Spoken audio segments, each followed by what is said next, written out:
बालक जलपाई के पौधे से होंगे। सुन जो प्रभु यहोवा का भय मानता हो वह ऐसी ही आशीष पाएगा। हालेलुया। परमेश्वर का वचन में बताता है कि एक परिवार जो है, परिवार हमेशा खुश रहना चाहिए। हालेलुया। ये परमेश्वर की इच्छा है कि परिवार जो है वो हमेशा खुश रहे। एक परिवार में सारी आशीषों को हम देखें। परमेश्वर कहते हैं अगर तू मेरा भय मानेगा तो तेरे घर के भीतर जो तेरी स्त्री है वो फलवंत दाखलता सी होगी। हालेलुया। तेरे बच्चे जो है परमेश्वर कहते हैं मैं उन्हें आशीष दूंगा। तेरी स्त्री को, तेरी पत्नी को मैं आशीष दूंगा। तेरे कामकाज के ऊपर मैं आशीष दूंगा और तेरे खत्तों में, खजानों में मैं आशीष दूंगा। और परमेश्वर कहते हैं जिस जिस काम में भी तू हाथ लगाएगा वो जो है उसमें तू आशीष को पाएगा। और परमेश्वर कहते हैं कि तू अपनी कमाई को निश्चय खाने पाएगा। आज बहुत से लोग हैं जो अपनी कमाई को खा नहीं पा रहे हैं। दिन रात काम तो कर रहे हैं, मेहनत तो कर रहे हैं, मगर रोटी नहीं खा पाते। रात को जब सोते हैं तो रात को उन्हें नींद नहीं आती, नींद की दवाइयां लेनी पड़ती हैं। बड़े बड़े जो लोग हैं आज इस संसार में, बहुत बड़े बड़े धनी हैं, धनवान हैं, मगर रात को जब वो सोते अपने बिस्तर पे तो उन्हें नींद नहीं आती। सोने के लिए वो शराब का सहारा लेते हैं, शराब पीते हैं, नशा करते हैं या गोलियों को सहारा लेते हैं। मगर परमेश्वर कहते हैं कि तुम जो मेरे नाम को लेते हो, मेरी उपासना करते हो, मेरी आराधना करते हो और मेरे पवित्र नाम को मानते हो, तो परमेश्वर कहते हैं मैं सारी आशीषों को तुम्हारे पर उंडेल दूंगा। हालेलुया।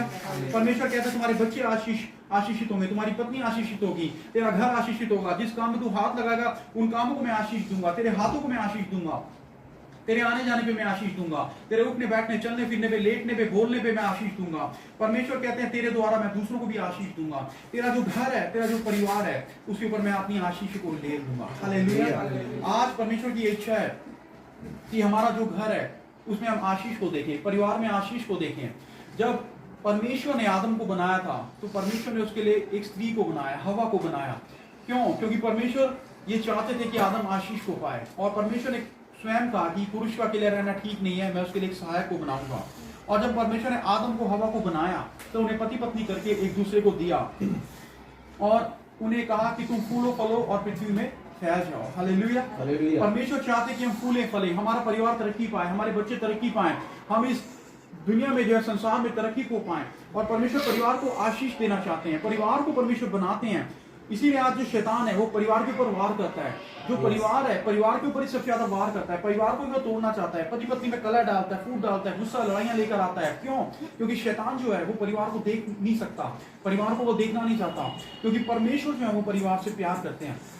परमेश्वर चाहते हैं कि हम सब एक मन के होके रहें, एक हृदय के होके रहें और परिवार में प्रेम रहे, प्यार रहे, शांति रहे। इसीलिए शैतान जो है वो परिवार के ऊपर आज वार करता है। मगर परमेश्वर जो है वो शैतान के कामों का नाश करने के लिए आए हैं। हालेलुया। हालेलुया। परमेश्वर के वचन में लिखा है, प्रभु यीशु मसीह ने कहा कि मैं इसलिए आया कि शैतान के कामों का नाश करूं। इसलिए आज हमें अपने परिवार में जो है प्रभु यीशु मसीह का नाम लेना है। हमारे परिवार में जो है वो क्या होना चाहिए? हम जब जो परमेश्वर का नाम लेते हैं, हमारे परिवार में सबसे पहली बात है कि परमेश्वर का वचन होना चाहिए। हालेलुया। परमेश्वर का वचन हमारे परिवार में होना चाहिए।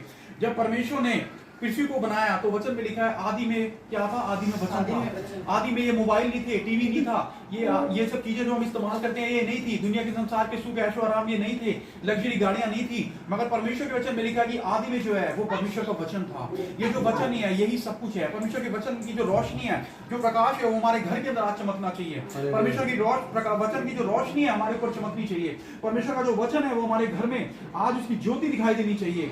और वचन के द्वारा जो है वो सभी लोगों को छुटकारा मिलता है। वचन के द्वारा लोगों को चंगाई मिलती है, वचन के द्वारा लोगों को आशीष मिलती है। इसीलिए आज हमें दिन रात परमेश्वर के वचन को पढ़ना है, परमेश्वर की व्यवस्था पर ध्यान देना है और परमेश्वर का जो वचन है वो अपने बच्चों को सिखाना है, हम जो अपनी पत्नी को सिखाना है और अपने घर के लोगों को सिखाना है, चाहे घर में बच्चे हों, बुजुर्ग हों, बड़े हों। आज हमें परमेश्वर के वचन के ऊपर ध्यान देना है।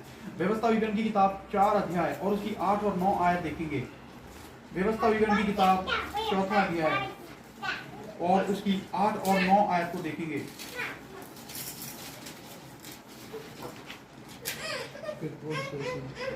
व्यवस्था विवरण की किताब 4 अध्याय और उसकी 8 और 9 आयत। यहाँ पे ऐसा लिखा है, फिर कौन ऐसी बड़ी जाति है जिसके पास ऐसी धर्म विधि और नियम हो जैसी कि यह सारी व्यवस्था जिसे मैं आज तुम्हारे सामने रखता हूँ। यह अत्यंत आवश्यक है कि तुम अपने विषय में सचेत रहो और अपने मन की बड़ी चौकसी करो।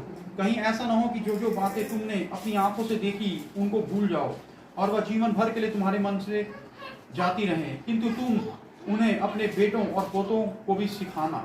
हालेलुया। हालेलुया। परमेश्वर कहते हैं मेरा जो वचन है वो वचन तुझे पढ़ना है, वो वचन तुझे अपने बच्चों को भी सिखाना है। और ऐसा मत होने देना कि ये वचन जो है वो तुम्हारे दिमाग से निकल जाए, तुम्हारे हृदय से निकल जाए, तुम्हारी सोच विचारों से निकल जाए। परमेश्वर कहते हैं ये वचन जो है, इस वचन को याद रखना। हालेलुया।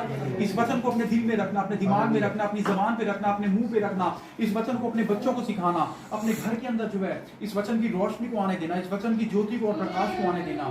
तो परमेश्वर कह रहे हैं अपने वचन के द्वारा मैं तुम्हें आशीष दूंगा, अपने वचन के द्वारा मैं तुम्हारे जीवन में बदलाव को लेके आऊंगा। और आज हमारे परिवार में क्या होना चाहिए? हम जो मसीह अपने आप को कहते हैं, आज हमारे परिवार में क्या होना चाहिए? हमारे परिवार में स्तुति और आराधना होनी चाहिए। हालेलुया। हालेलुया।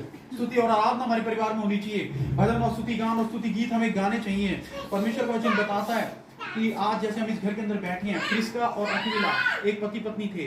प्रिस्का और अक्विला एक पति पत्नी थे। वो अपने घर के अंदर चर्च को चलाते थे, अपने घर के अंदर चर्च को लगाते थे। और उनके घर में जो चर्च लगता था उसके द्वारा बहुत से लोगों को परमेश्वर छू देते, उन्हें आशीष दे रहे थे। यहाँ तक कि पौलुस को भी परमेश्वर ने प्रिस्का और अक्विला के पास भेजा था सीखने के लिए कि तू इनके पास जा और इनसे तुझे सीखने को बहुत कुछ मिलेगा, मैं इनके द्वारा तुझे सिखाऊंगा। और पौलुस को भी परमेश्वर ने प्रिस्का और अक्विला के द्वारा बहुत कुछ सिखाया था। आज ये जो हमारा घर है इसमें स्तुति की आवाज आनी चाहिए, आराधना की आवाज आनी चाहिए। ये जो हमारा घर है ये एक चर्च के रूप में दिखाई देना चाहिए, परमेश्वर के मंदिर के रूप में दिखाई देना चाहिए। और हमें इस घर में बैठ के भजन गाना है, स्तुति करनी है, आराधना करनी है, परमेश्वर के नाम को लेना है, अपने बच्चों के साथ, पति के साथ, पत्नी के साथ, बड़े बुजुर्गों के साथ बैठ के आराधना करनी है। जो आराधना है और गीतों की आवाज है वो हमारे घर से उठती हुई दिखाई देनी चाहिए। क्यों? क्योंकि परमेश्वर स्तुति में वास करते हैं, आराधना में वास करते हैं। हालेलुया। परमेश्वर कहते हैं कि जब तू आराधना करेगा, मेरे नाम को लेगा, तो मैं वहां पे आ जाऊंगा। जब परमेश्वर कहते हैं तुम स्तुति करोगे, आराधना करोगे, तो मैं जो हूं वहां पे आ जाऊंगा।